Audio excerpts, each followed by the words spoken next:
I wanna end me.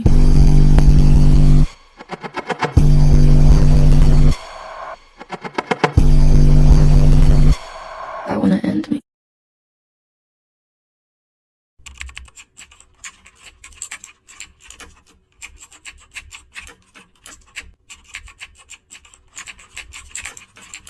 كوكبة، كائن سماوي يتمتع بقوة تكاد تكون غير محدودة، يعد أمرا نادرا. الرفض في نظره شيء لا يمكن تصوره، ومع ذلك لدهشة فاروس يرفض تشوي العرض بهدوء وحزم. هذا الرفض غير المتوقع يثير غضبا خطيرا في فاروس الذي تضررت كبرياؤه من هذا التحدي الصريح.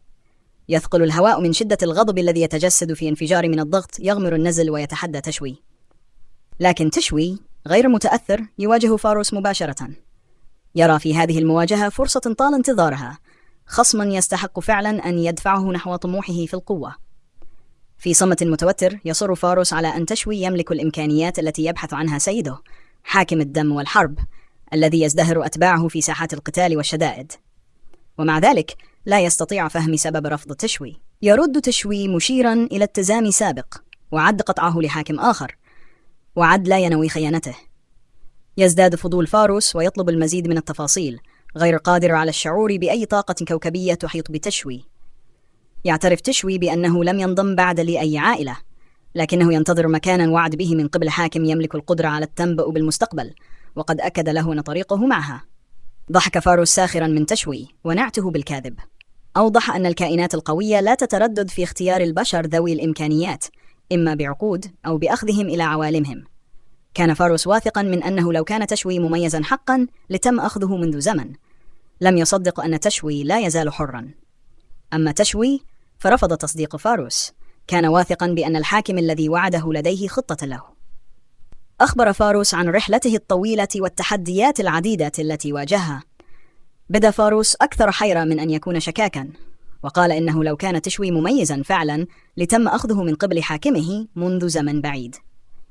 علاوة على ذلك، لو كانت هناك حقا كوكبة قادرة على التحكم في عواصف المانا كما أدعى تشوي، لكانت قد غزت الهاوية بالفعل. سأله إن كان متأكدا من أنه لم يجرف ببساطة إلى هناك في عاصفة سحرية.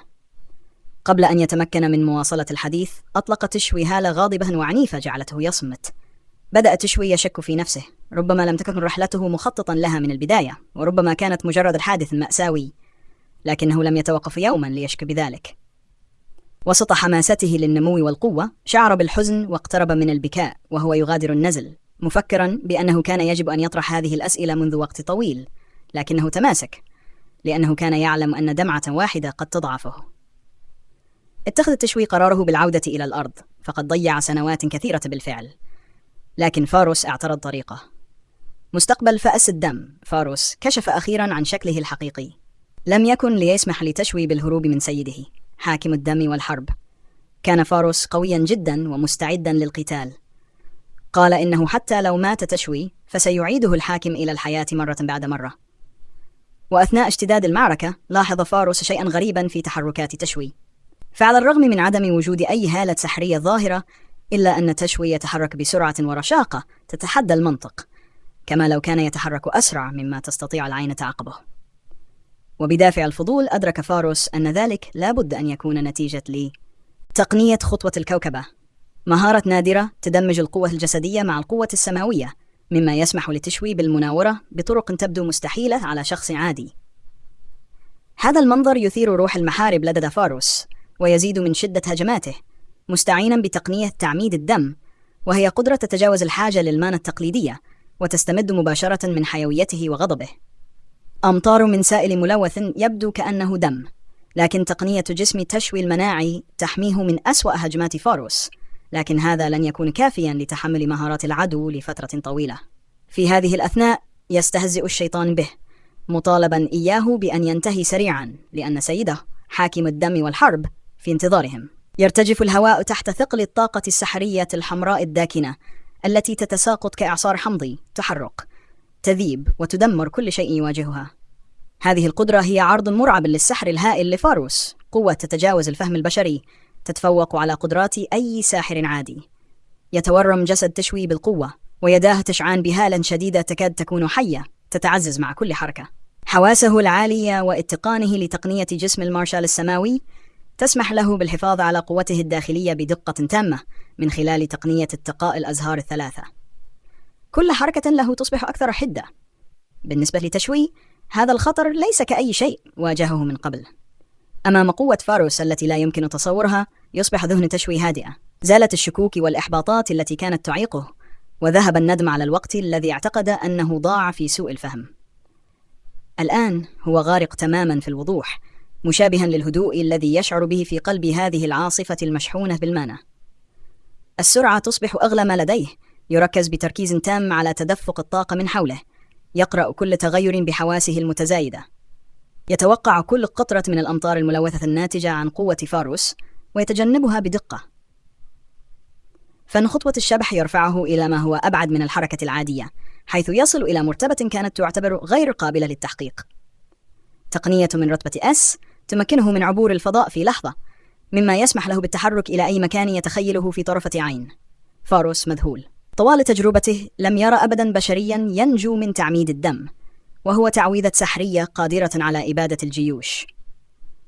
بالنسبة له، كانت فنون القتال دائما تبدو كأمر ضعيف، ممارسة قديمة، أدنى من القوة الهائلة التي يمتلكها السحرة الحقيقيون. لكن مهارة التشوي تجبره على إعادة التفكير، احترام متردد ينمو بداخله. يتأمل فاروس الفروق بين قدراتهم، معترفا بأن مستخدمي السحر يتحكمون في طاقة غير محدودة من خلال التلاعب بالمانا اللامحدودة من محيطهم، بينما يستمد فنان القتال قوتهم فقط من أجسادهم. ومع ذلك، أثناء مراقبته لتشوي، يدرك فاروس أن فنون القتال لم تكن يوما مسارا للضعف، بل وسيلة للتحدي ضد النظام الطبيعي. يتذكر حكاية قديمة سمعها من قبل، أسطورة من عالم الكوكبات. في يوم من الأيام، في أرض بعيدة تحت حكم كوكبة قوية، قامت مجموعة من الأفراد المستعبدين بثورة ضد القوانين التي تحكم عالمهم. واستمرت هذه الثورة مدفوعة بفضل انضباط جديد غريب لا يعتمد على قوة مستعارة. ظهرت هذه التقنية، هذا الفعل من التحدي، كانت فنون القتال، وسيلة لاستخلاص القوة من الداخل.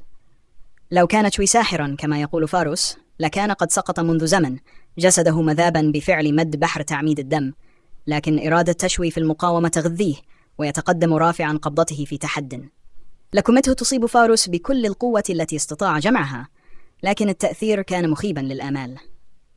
ابتسم فاروس ابتسامة مظلمة تكاد تكون ساخرة، وأعلن أنه قد تبارك بقوة الدم، فاشتعل جسده بطاقة جديدة، وضرب بفأسه الأرض، فاهتز ساحة المعركة كأنها تحت زلزال. تصدع الهواء من شدة الضغط، ومع كل موجة سحرية يقترب فاروس أكثر من ذروته. في تشوي وجد خصما يستحق قوته الكاملة. قاتل تشوي بشدة ضد فاروس، مستخدما سرعته المذهلة وقوته الناتجة عن خطوات الشبح، لكن فاروس كان محميا بدرع سحري قوي. علم تشوي أنه بحاجة للوصول إلى مستوى جديد من القوة ليحظى بأي فرصة للانتصار. استدعى قوته الداخلية وبدأ بجمع طاقته داخل نفسه. هذه الطاقة المركزة المعروفة باسم طاقة القبضة هي نتاج تركيز مكثف، تجسيد لجوهر فنون القتال لدى تشوي. لكن طاقة القبضة وحدها غير كافية، وحدودها كانت واضحة منذ زمن طويل، إلا أن هناك طريقة لتجاوز هذا الحد. تقنية تتطلب ما لا يمكن تصوره من القوة الداخلية، ولم يتمكن من تنفيذها سوى فنان قتالي واحد آخر، شيان لي، قبل قرون ولو للحظة عابرة. هذه التقنية الأسطورية، طريقة التحصين بالطاقة، تتطلب احتياطيا لا يضاهى من القوة الداخلية، فهي تضغط طاقة القبضة إلى كثافة تتجاوز الحدود الطبيعية، وتحولها إلى قوة تكاد تكون منيعة. القوة الهائلة المطلوبة لهذه التقنية تجعلها شبه مستحيلة لمعظم المقاتلين، لكن تشوي قد تجاوز بالفعل مستوى شيان لي. استدعى كل ذرة من طاقته وركزها في قبضتيه. جمع تشوي كل قوته، وكان جسده يتوهج بطاقة شرسة. بخطوة هادرة انطلق نحو فاروس، وقبضته تحولت إلى سلاح من القوة الخالصة. كان الاصطدام مدمرا، فتشقق درع فاروس السحري وتحطم تحت قوة ضربة تشوي. الدرع الذي كان يعتقد أنه لا يقهر والمصنوع من سحر الدم قد دمر أخيرا. كذلك تحطمت بركة سيد فاروس، تلك الهالة القوية التي حمته عبر معارك لا تعد إلى شظايا. لكن فاروس لم يستطع تصديق ما يراه. أما تشوي فكان يعلم أنه يخطو في أرض خطيرة، فكل تقنية يستخدمها تستنزف قوته الداخلية بمعدل لا يرحم، لكن المعركة تستمر بلا توقف ولا رحمة، ونور ساطع يبهر الأبصار. في نقائه يملأ الساحة المظلمة الواسعة بينما يتصادم تشوي وفاروس. فوقهم تجمع المخلوقات الضخمة لمشاهدتهما همسا بدهشة بينهم. مضت نصف سنة تقريبا منذ بداية الصراع، ومع ذلك لا يزال أي من المحاربين يخضع للآخر أمام الجمهور. تحمل تشوي الأسطوري، لكن تشوي بعيد عن أن يكون لا يقهر، وهو يضغط على أسنانه يستجمع احتياطياته الداخلية، موجها طاقته المتبقية في هجومه التالي لكمة سماوية مشبعة بهالة قبضته. تتدفق القوة من خلاله مشتعلة كالنار، تستهلك طاقته بمعدل متسارع كفيل بتفريغ أي محارب عادي في لحظة. رداً على ذلك يفعل تقنية اتقاء الأزهار الثلاثة، وهي اتقان يسمح له باستخراج الطاقة بمعدل سريع بما يكفي لمواكبة احتياجات جسده. إلى جانب ذلك يعمل جسده السماوي المارشال بالتوازي، مما يبطئ استهلاك طاقته ويبقيه على قيد الحياة حتى وهو يشعر بأن حدود تحمله تبدأ في التمدد. يراقب فاروس بكل نظرة مظلمة، ابتسامته الساخرة واضحة تماما وهو يشعر بمجهودات تشوي. بالنسبة لفاروس فإن هذا الصراع المطول ليس سوى إزعاج، لعبة سحبتها مخلوق بشري لفترة طويلة. يقرر في تلك اللحظة أن الوقت قد حان لإنهاء هذا التبادل الفئوي. سيسحق تشوي، يمحيه بالكامل ويقضي على أي شرارة مقاومة تجرؤ على الظهور ضده. ينادي فاروس هبة سيده، مستدعيا قوة مظلما وغير نقية كانت نائمة داخله منذ وقت طويل. تنفجر النيران حوله مشتعلة بحرارة شديدة، وتتكاثر قوته بلا حدود، مما يحوله إلى وعاء من التدمير الخالص. يتغير شكله الضخم السابق لينكمش إلى هيئة مضغوطة وسريعة تمنحه مرونة لم يسبق له أن امتلكها من قبل. الآن مع هذه القوة المتضخمة والسرعة الجديدة يتحرك فاروس بسرعة غير منطقية، يتنقل حول تشوي في قوس مبهر، يصبح شكله خطا مظلما ضد خلفية الهاوية المظلمة. بالنسبة لتشوي يصبح البقاء على قيد الحياة اختبارا مستحيلا للتحمل. تبدأ الحماية التي لا تخترق لجسمه في التصدع تحت الهجوم المستمر لفاروس. يشعر بالثقل المألوف لنفاذ الطاقة، جسده يكاد يصل إلى حافة الفراغ، لكن لا يستطيع تحمل فقدان التركيز لأن ذلك يعني الموت. وهو يعلم أن الوقت والطاقة يتسربان بعيدا، يجد نفسه أمام قرار يائس. خياره الوحيد هو التقدم للأمام للتضحية بكل احتياطياته المتبقية إذا لزم الأمر لإنهاء هذه المعركة نهاية لا رجعة فيها. منذ لحظة دخوله الهاوية لم يفرغ قوته الداخلية بالكامل أبدا. كان ذلك كأنما انتحارا للبشر هنا، لكن مع قلة الخيارات المتبقية يستخدم كل قوته الداخلية المتبقية ليوجه لكمة، مما يوقظ بداخله قدرة جديدة. خيط سماوي تحسين ينسج الطاقة الحاكمة في تقنياته، مما يرفع قوته القتالية إلى آفاق غير مسبوقة. تبدأ تقنيته السماوية الحاكمة في التطور في الوقت الفعلي. كل ضربة الآن تنبض بطاقة جديدة ودقة حادة كالمشرط. بينما تتوسع هالة تشوي يشعر فاروس بتحول. فكرة صعود هذا الخصم البشري أن يصبح تشوي كوكبة جديدة داخل الهاوية تصيب فاروس بالرعب الذي لم يعرفه من قبل. لا يمكنه السماح بذلك في مجال سيده. الطاقة التي يمتلكها فاروس كأراض له. إن صعود منافس يعد خطيئة. يراقب فاروس بغضب متزايد بينما يبدأ شكل شوي في التوسع ويكبر ليصبح هائلا، ويعلو حضوره على الهاوية كفجر.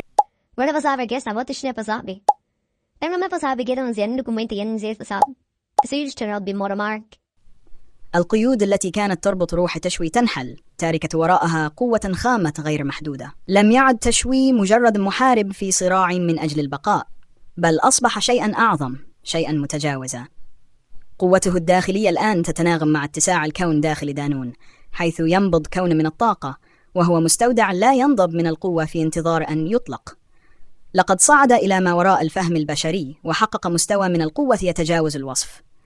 التقنية التي تدعم طاقته تحقق رتبة S، ترفع من قدرته إلى مستوى عظمة كان لا يتصور من قبل. بالإضافة إلى ذلك اكتسب قدرة لا مثيل لها في قمع الأقوياء ومساعدة الضعفاء. تأتي لكمة التشوي السماوية لتسحق كل شيء مرة أخرى، مدمرة آخر بقايا دفاعات فاروس.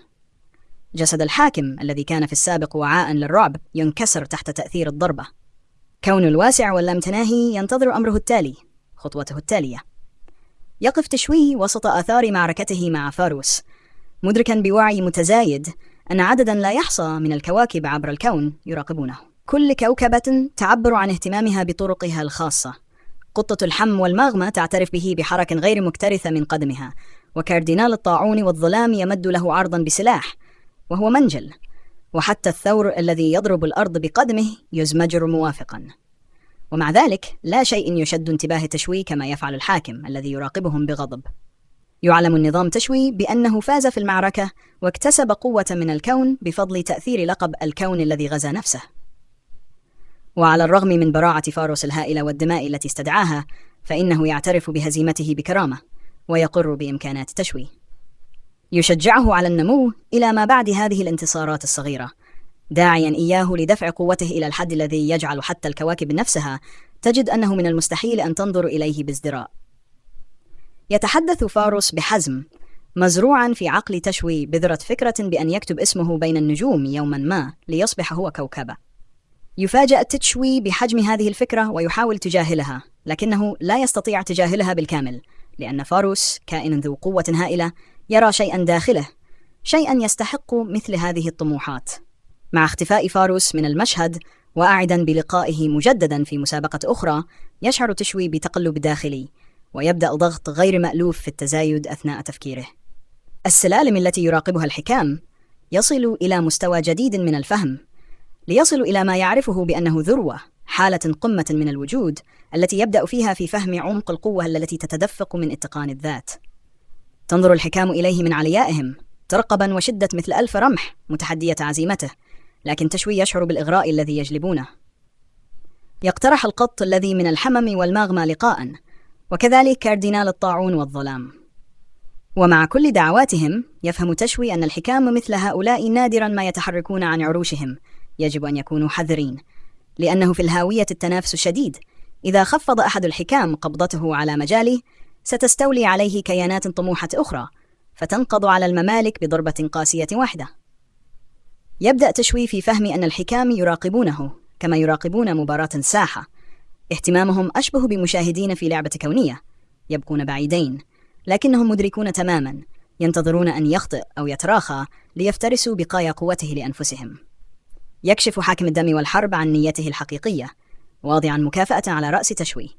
يواجه تشوي وابلا لا هوادة فيه من الوحوش والشياطين التي تنهض ضده، تجذبها المكافأة وجوعها إلى القوة. لطالما قاتل ليشق طريقه الخاص، لا ليخدم أهواء الكائنات العظمى. يعرف أن تحالفه مع حاكم ما سيجعله خاضعا محاصرا في قيوده التي لا تكسر.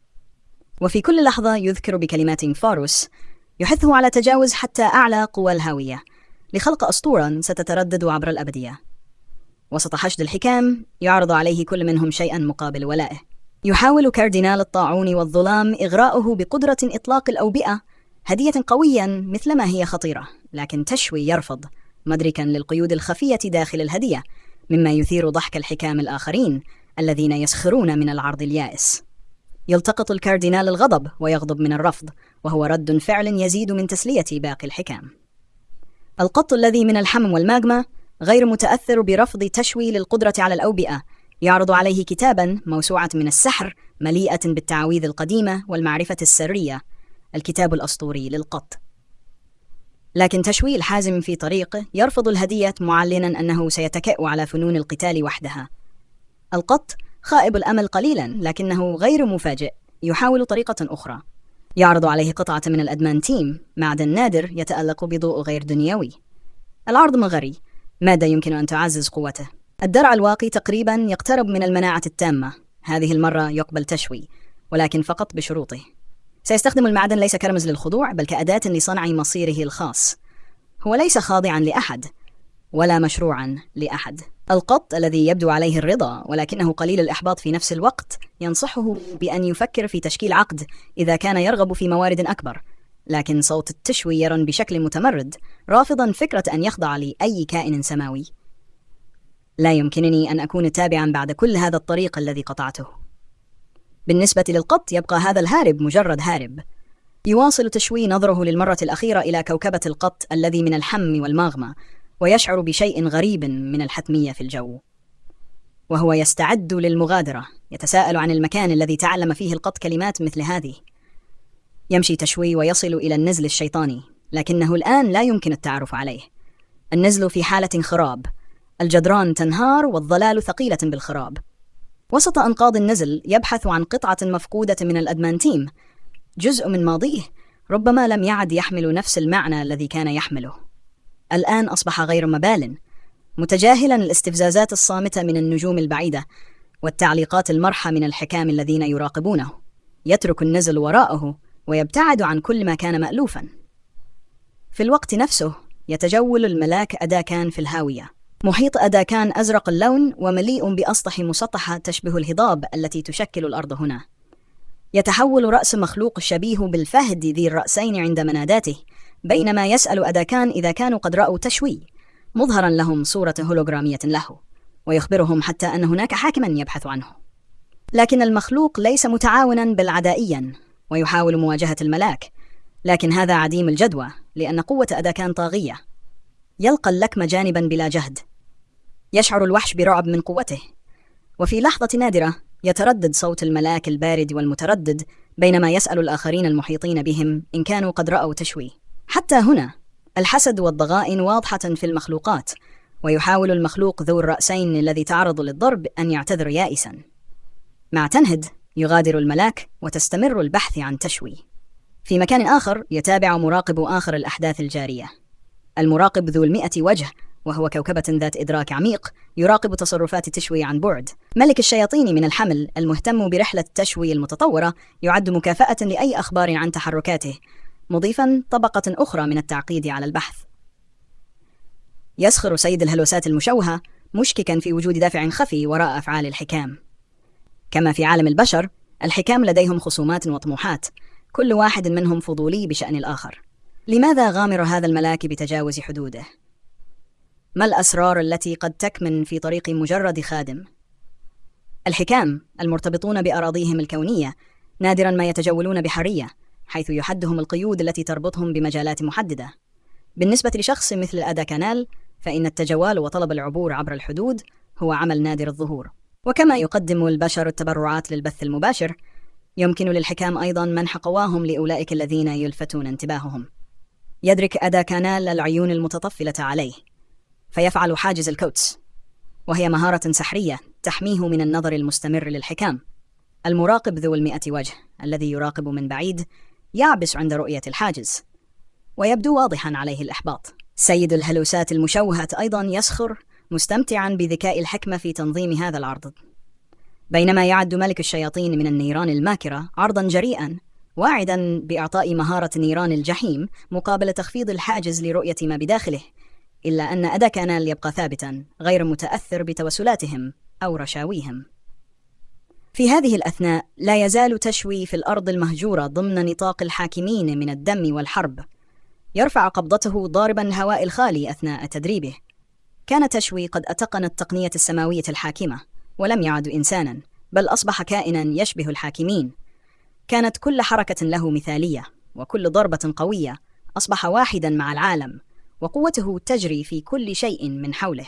ومع ذلك استمر في استخدام اللكمة السماوية كما كان عندما بدأ تدريبه، ليكتشف مع ضربة أخيرة أن النظام ينبهه أنه اختار حياة تليق بمكانته. زادت قوته الوجودية عندما قتل فاروس وقرر مغادرة نطاق الحاكم، حيث لاحظ تغيرا كبيرا في المهارة المجهولة التي تسمى الرنين من العالم الذي وصل إلى قمة وجوده، وكان العالم يرد عليه بالتناغم. هذا هو ما أكسبه لقب أفاتار التدريبي الذي لا يهزم، متجسدا في فن الكمال الذاتي دائما يدفع حدود جسده. ولكن كيف يمكنه أن يصبح أقوى ويصبح كوكبة الآن؟ بينما كان تشوي يتأمل في طريقه، كانت الوحوش تقترب، حراس يحتقرون سلطته، مستهزئين بتطفيله على سلطة الحاكم، مستفزين إياه بذكريات مواجهات سابقة. ومع ذلك في أعماقه بدأ يتضح له أن طريقه نحو أن يصبح كوكبة يكمن في صقل جوهره وتعميق قوته الوجودية. ليكون كوكبة يجب عليه تجسيد المبادئ التي يسعى إليها. مع مرور الوقت تبدأ قوته بالنمو حتى تصبح كبيرة بما فيه الكفاية. يواجه الوحوش بعزيمة متجددة، يقضي عليهم برشاقة ودقة في بعض الأحيان، وهو يستخدم يدا واحدة، وكأن هجماتهم ما هي إلا تفكير لاحق. ومع مرور السنين يتدرب بلا كل في الهاوية مكان تلمسه أنوار الكوكبات. تنمو قوته ليس فقط من خلال قوته الداخلية، ولكن أيضا من خلال المهارات التي اكتسبها من مواجهاته. يحصل على قدرات جديدة مثل إخماد الأقوياء ومساعدة الضعفاء، وألقاب المنتصر على الذات التي تجسد قوته. تتضخم هالة قوته، وهي طاقة تفرض تأثيرا وتحكما على الآخرين. مهارة المنتصر على الذات تتناغم موضحة للآخرين طريق السيادة الداخلية، قاعدة في حد ذاتها. إذا بدأت الكوكبات في اتباع التناقضات، حيث يستخدم كاردينال الطاعون والظلام سحر الشفاء ويتحدث دوميناتور الدم والحرب عن السلام، فإن قوتهم ستضعف، وكذلك مكانتهم السماوية، لأن تأثيرهم يتشكل من المبادئ التي يجسدونها. يشعر تشوي بهذا تماما. لاستخدام مهارة المنتصر على الذات يجب عليه مواجهة خصم أقوى منه، ولكن يجب ألا يتراجع أبدا، لأن قيمته كمنتصر على ذاته تكمن في عزيمته الثابتة. وفجأة تنفجر الأرض ويظهر شكل ضخم يخرج من الظلام. إنه أونيكس، الأفعى الحجرية. يحدق التشوي في المشهد مسترجعا ذكريات الماضي، حيث كان أونيكس رفيقا مخلصا. جسد الأفعى المكسو بالحجر يظهر ضخما ومرعبا، كائن قديم جاء ليبحث عنه مرة أخرى. منظر أونيكس يعيد إشعال شرارة الذكريات. صديق قديم عاد. يخطو تشوي إلى الأمام، ذراعيه مفتوحتين مرحبا بأونيكس، رفيق قديم، لكن رد صديقه كان غامضا ومزعجا. يتحول نظر تشوي إلى الأسفل، ليرى غيره من الأفاعي تتجمع حول أونيكس، كائنات حجرية مشابهة له، لكنها لا تحمل أي دفء كانت أونيكس تحمله. يبدون تهديدا، أعينهم تتلألأ بتهديد بارد لا يلين. تنبه أونيكس الصامت يصل إلى تشوي حتى من دون كلمات. الأفاعي الحجرية قد تجمعت بهدف واضح، ومن الواضح أنها ليست هناك أصدقاء بل كصيادين. يدرك تشوي أنه أصبح فريسة. فجأة شعر تشوي بوجود مرعب يرتفع من الأرض. كان كائنا ضخما وقويا لدرجة أنه جعل كل شيء آخر يبدو صغيرا. عرف تشوي أن سحر هذا الكائن كان قويا للغاية، لدرجة أنه ملأ الهواء بطاقة باردة ومرعبة. غضب، عيونها التسعة تتلألأ بالشر الذي لا ينتهي، يعلو زئيرها كعاصفة هائلة. في مواجهة هذا التحدي الأعظم يثبت تشوي نفسه بثبات. الهيدرا، أفعى هائلة تحمل 9 رؤوس، أصبحت الآن مصدر تهديده الأكبر. جذب انتباه الكوكبات من قبل، كائنات كانت تراقب وتحكم على كل خطوة يخطوها. بعضهم شجعه وأعجبوا بقوته التي لا تلين، بينما رأى آخرون في تحركاته تهديدا، معتبين إياه منافسا محتملا قد يزعزع توازنهم السماوي إذا ترك دون مراقبة. من بين أعدائه الأكثر ضراوة كان دوميناتور الدم والحرب، كائن يكره تشوي لقتله أحد خدمه في مملكته الخاصة، وهو تعد غير مغتفر في نظر الكوكبات. كان الدوميناتور وغيرهم من الكائنات القوية يعتبرون تشوي تهديدا يجب إيقافه قبل أن يصبح قويا جدا. لذا ذهب تشوي إلى الهاوية، مكانا حيث تعيش كائنات القوية بعيدا عن سيطرة الكوكبات. الهيدرا، حاكمة مملكتها الخاصة في الهاوية، كانت واحدة من أقوى الكائنات هناك. لديها قوة هائلة، لكنها كانت برية وغير قابلة للتحكم. في تلك اللحظة اشتعلت مهارات تشوي ردا على التهديد. قواه في إخماد الأقوياء وتمكين الضعفاء تفجرت، متناغمة مع طاقة البيئة المحيطة به. شعر أن قوته تنمو مدفوعة بالتحدي الذي أمامه. أدرك أن هذه المعركة ستختبره وتدفعه إلى ما وراء حدوده، لكن روحه ترتفع لملاقاة التحدي. هالأ، المنتصر الذي لا يهزم تحيط به، مما يثبت عزيمته. تحذير أونيكس يظل في ذهنه، يحذره من الخطر الوشيك، لكن روح تشوي التي شكلتها المعارك المستمرة وصقلها بالتدريب اللامتناهي دفعته للأمام. الهيدرا تنفث غضبا، رافضة وجوده في مجالها. كل رأس من رؤوسها التسعة مليء بالكراهية، لدرجة أن هذا الشر قادر على جعل الكائنات الأقل قوة تسقط على ركبها. السم يقطر من أنيابها، قادر على شل حتى الكوكبات. زفيرها وحده هو حكم بالإعدام، قادر على تحويل كل شيء إلى رماد. ومع ذلك يظل تشوي ثابتا، واقفا بثبات ضد هالة الهيدرا المتقلبة. معاركه السابقة في أراضي الدوميناتور قد صقلته ضد نية القتل الساحقة هذه. لقد واجه محاربين بنظراتهم القاتلة، وشعر بشهوة الدم تتسرب إلى عقله. الهيدرا تنقض، أفواهها تغلق بسرعة محدثة صوتا يعصف بالأرض. في حركة واحدة سريعة يشق تشوي رأسا من رؤوسها تاركا أثرا من القوة خلفه. لكن الهيدرا لا تقهر بسهولة، رأسها المقطوع يتجدد ليظهر من جديد. تنظر إليه الهيدرا باحترام متردد، معترفة بقوته لكن مؤكدة أنه سيدفع ثمن تعديه. الهواء ثقيل بغضب الهيدرا، السم القاتل في الهواء، كل حركة من حركاتها تردد غضبا لا نهاية له من كائن سحق العديد من الأبطال قبله.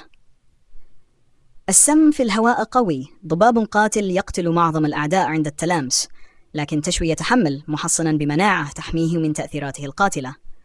ومع ذلك فإن وجود الهيدرا ليس مثل أي شيء واجهه من قبل، فهو هجوم مستمر من القوة يبدو أنه يزداد مع كل لحظة. المعركة تأخذ طابعا غير واقعي، حيث تتضخم قوة تشوي الوجودية متجاوبة مع طاقات الهاوية، مستفيدا من غضب الهيدرا ومضخمة عزيمته. الهيدرا هاجمت عقل تشوي محاولة كسر روحه، وقالت له إنها أقوى كائن في الهاوية، لكن تشوي قاوم هجوم الهيدرا العقلي مصمما على البقاء مركزا. الهيدرا تنقض مرة أخرى، رؤوسها تضربه بعنف لا يتوقف، كل رأس منتفخ بالسم الذي يملأ المنطقة بأسرها. ومع اعتقاد الهيدرا أنها قد هزمت تشوي، قفز من خلال سحابة السم دون أن يتأثر. سم الهيدرا لا شيء أمام مناعته، ورغم أن جسده كان يعاني تحت قوة ضربات الهيدرا، إلا أنه استمر في التحمل، قوته تزداد ردًا على كل ضربة. في خضم هذا الصراع الوحشي شعر تشوي بتغير داخلي. معركته مع الهيدرا أيقظت شيئا أعمق فيه. شعر بقوة الهيدرا تتضاءل، قوتها الساحقة التي كانت تهيمن عليه بدأت تتراجع، بينما ارتفعت قوته الوجودية، تستهلك قوة الهيدرا وتحولها إلى قوته الخاصة. قاتل تشوي الهيدرا قاطعا رؤوسها واحدة تلو الأخرى. كان يمكن القول إن المعركة كانت من جانب واحد، لكن الهيدرا استمرت في التجدد، تقوى مع كل هجوم. أدرك تشوي أنه يحتاج إلى استراتيجية جديدة، لا يمكنه الاستمرار في القتال بنفس الطريقة. كان عليه أن يجد وسيلة لوقف تجدد الهيدرا. الهيدرا أطلقت نفسا ساما في الهواء، سحابة من الأبخرة السامة تدور حولها. شعر تشوي بحرارة السموم وقوة الأبخرة السامة حتى مع جسده المحصن، ورغم الثقة في هذه المهارة التي تحميه، إلا أنه يعلم حدودها. نفس الهيدرا يتجاوز الأضرار الجسدية البسيطة، فهو محمل بالسحر المظلم، طاقة متقلبة تشبه تلك التي يمتلكها فاروس، كائن سحري قوي. ومع ذلك يعرف تشوي أن هذا الكائن يتجاوز حتى فاروس، وأن دفاعاته المعتادة قد لا تتحمل إذا تم القبض عليه في قوة السم بالكامل. دون أن يتراجع يفعل تشوي خطوات السماوي، وهي مهارة متقدمة تعزز سرعته. يتحرك برشاقة بين انفجارات السم، يدفع نفسه بقوة أكبر بحثا عن سرعة هاربة قد تعطيه الأفضلية اللازمة لاستغلال أي فتحات قصيرة في هجوم الهيدرا. بينما يسعى للوصول إلى سرعة أكبر، لاحظ شيئا غريبا: إن وتيرة أنفاس الهيدرا بدأت تتباطأ. شعر كما لو أن الزمن نفسه بدأ ينحني لإرادة تشوي، مما سمح له بتوقع وتفادي سحب السم بدقة غير طبيعية. هذه الظاهرة لا يمكن تفسيرها من خلال فنون تشوي القتالية وحدها أو مهاراته السحرية.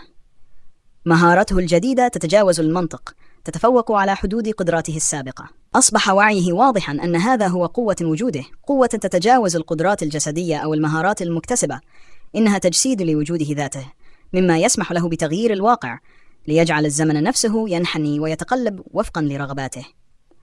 مع كل حركة، مع كل ضربة، تتدفق هذه القوة من خلاله، موجهة العالم إلى إرادته. مدفوعا بهذا الاستيقاظ، اندفع تشوي نحو الهيدرا، قاطعا رؤوسها بدقة وحسم. الهيدرا تجدد رؤوسها وتظهر أقوى وأكثر شراسة مع كل تجدد، لكن تشوي أصبح يدرك الآن أن هذه القوة الوجودية هي التي تمنح الحاكمين سلطتهم على الهاوية، هؤلاء الكائنات القديمة. وهنا أيها السادة تنتهي حلقتنا لهذا اليوم. إذا أعجبك الفيديو لا تنسى الإعجاب والاشتراك.